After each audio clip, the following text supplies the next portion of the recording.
Fala, minha galera, sejam todos bem-vindos a Segue Vita, Segurança, Vida e Trabalho. Pessoal, essa é a nossa playlist NR26 que trata do tema sinalização. Aqui, nesse episódio de número 9, iremos discorrer sobre sinalização veicular. Sejam todos vocês muito bem-vindos. Preste atenção que nesta sessão será expostas as regras na sinalização de veículos que realizam transporte de cargas perigosas, assim como as dimensões e características dos rótulos e painéis de riscos. Então, o objetivo desse tema sinalização veicular é trazer para vocês as regras de sinalização que trazem aí nos veículos que transportam cargas perigosas. E para produzir esse material, galera, a gente pegou como documento base, né, as normas contidas na NBR 7500. Então, documento que rege os padrões de sinalização de cargas e embalagens de produtos perigosos. Que trata disso daí é a NBR 7500. Veja bem, aí você já tem o rótulo, né, que a gente já conhece aqui no nosso material. A gente já falou muito disso daí, né? Isso, galera. O rótulo de risco é esse cara que você está vendo na tela aí.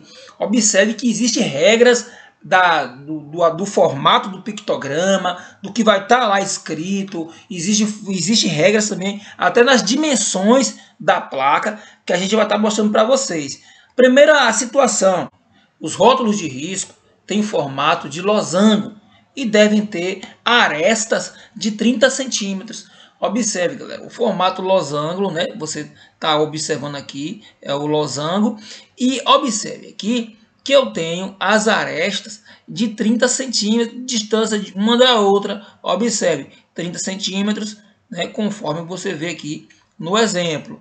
A situação 2 fala que o rótulo deve conter um pictograma, que é a ilustração aqui, que represente o tipo de perigo do produto. Por exemplo, aí, combustão, poderia ser corrosão e também explosão.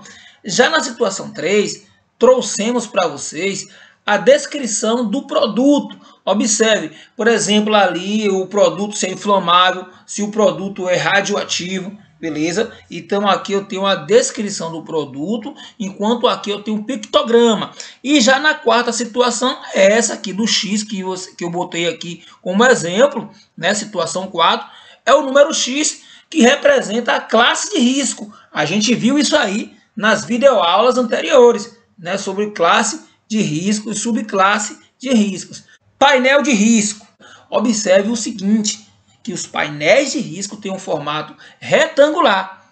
Observe que enquanto o rótulo de risco eu tenho um formato losangular, né, o painel de risco eu já tenho o formato retangular. Suas arestas horizontais devem medir 40 centímetros e as verticais 30 centímetros. Então eu tenho aqui, se eu tenho uma figura no formato retangular, é claro que as suas arestas horizontais serão maiores do que as verticais. Daí, então, 40 centímetros na horizontal e 30 centímetros na vertical. Observe também na situação 2 que o fundo deve ser de cor laranja, né? As bordas são pretas e devem ter 1 centímetro de espessura. Galera, que 1 centímetro de espessura é essa? As bordas, observe essas bordas aqui. É tudo padronizado, galera. Então essas bordas aqui preto tem que ter 1 centímetro aí de espessura.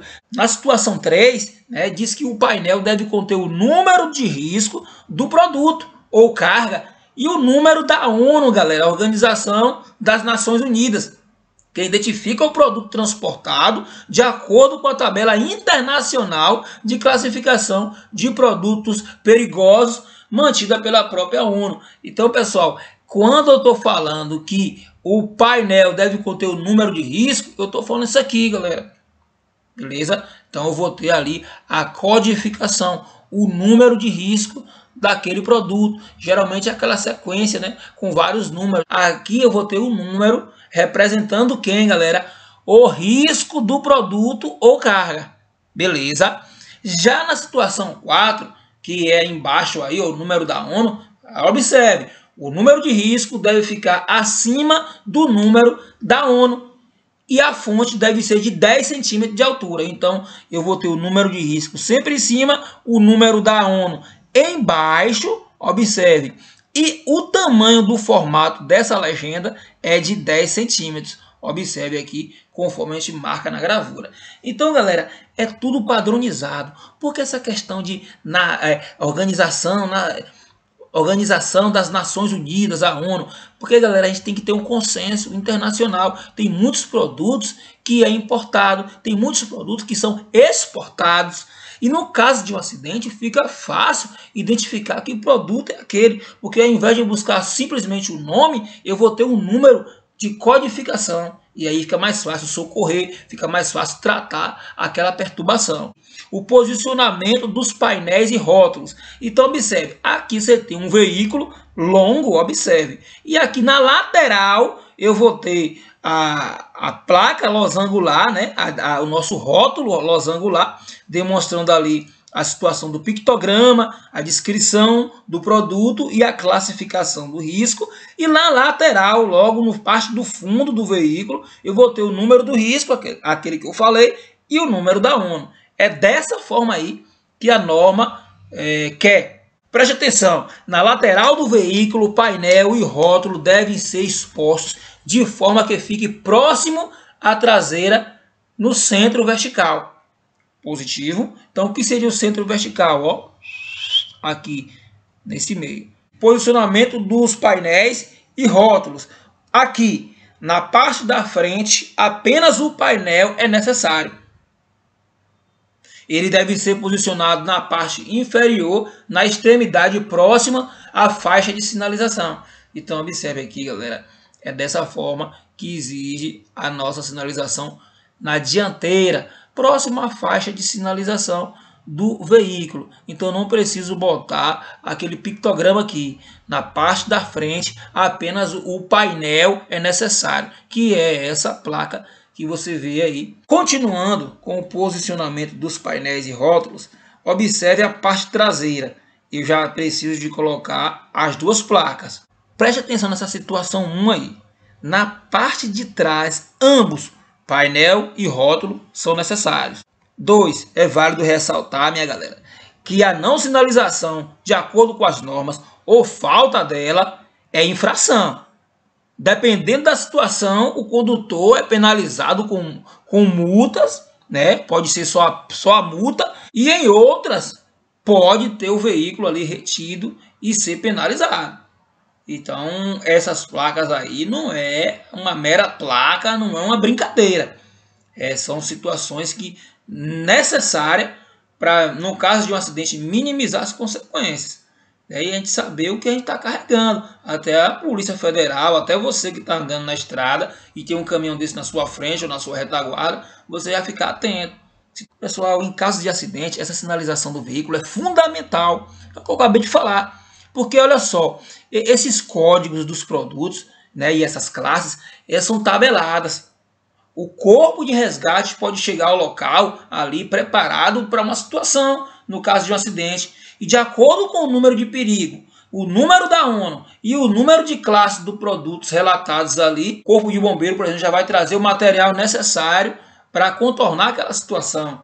E esse é mais um oferecimento da Segvita, cursos e treinamentos.